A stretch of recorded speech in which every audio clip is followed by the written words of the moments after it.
Welcome to the Cobra Pit. Now, I've been around long enough to know that I need to have a disclaimer.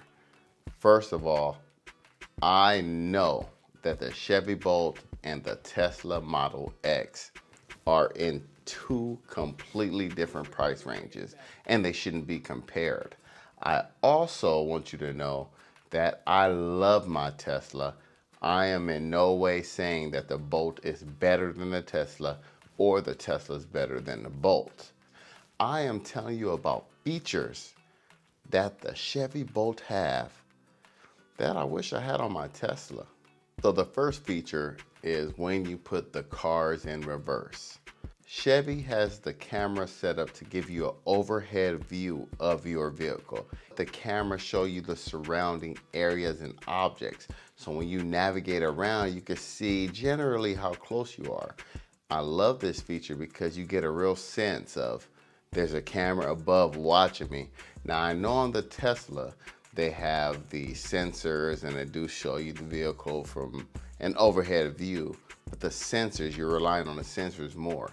I really love the way the Chevy Bolt has the camera set up here.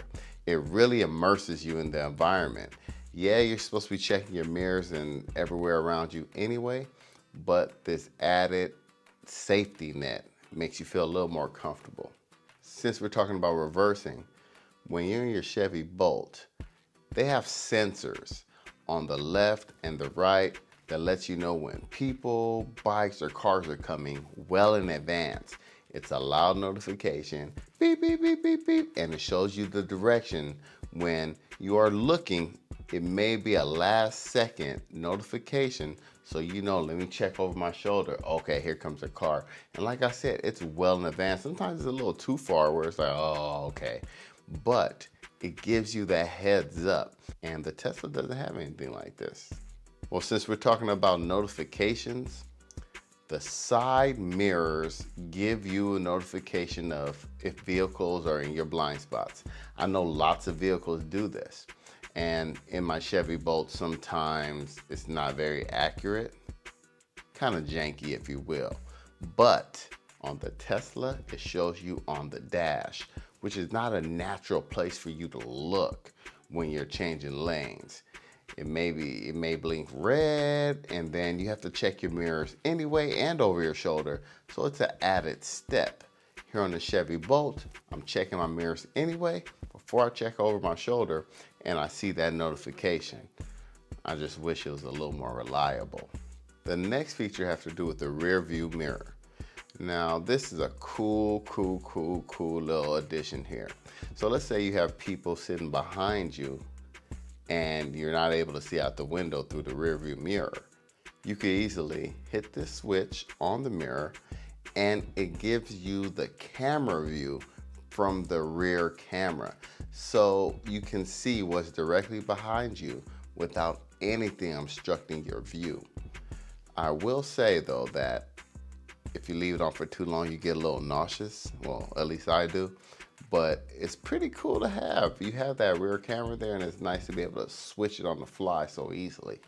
Being able to switch from one pedal driving to two pedal driving is a lot easier in a Chevy Bolt. It's right there on the shift knob. You can put it in D for your standard driving where it creeps and you need to apply the brake. And then you could flip it down to L where you do the one pedal regenerative braking. And while you can do this on a Tesla, you have to go through the menu on the screen. And I know most people just say, why not always just drive it in one pedal mode, which I do.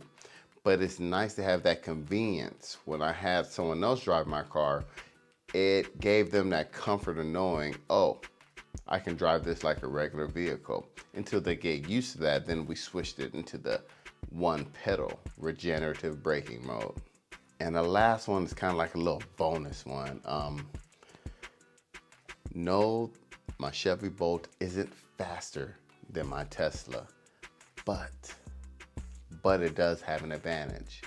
Now, there's times where I need to make a nifty move. Let's say, I need to get over, I need to change lanes, and most of the time, it's no problem.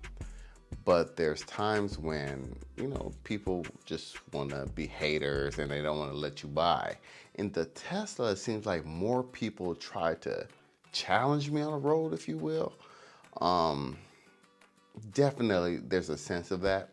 In the Bolt, I kind of call it catch people slipping. So they're not expecting the Bolt to have that acceleration that it does. And the Bolt is a lot easier because people don't expect to see me get off the line as fast as I do. And I don't have as many people challenging me. Like I said, it's not as fast, but it catches people off guard and I'm able to maneuver right by. So it makes it better because it's more incognito, if you will. So I don't know, that's kind of cool, you know. People seem like they try to race me all the time in their souped up cars when I'm in a Tesla, but my wife thinks it's in my head, but I be knowing. Hey, again, I'm not comparing the two vehicles one for one. I'm just talking about a few things that I really love about my Chevy Bolt that I wish I had on my Tesla. Hey, thanks for watching, and don't forget, Kobra told you. All right, y'all. See you next time.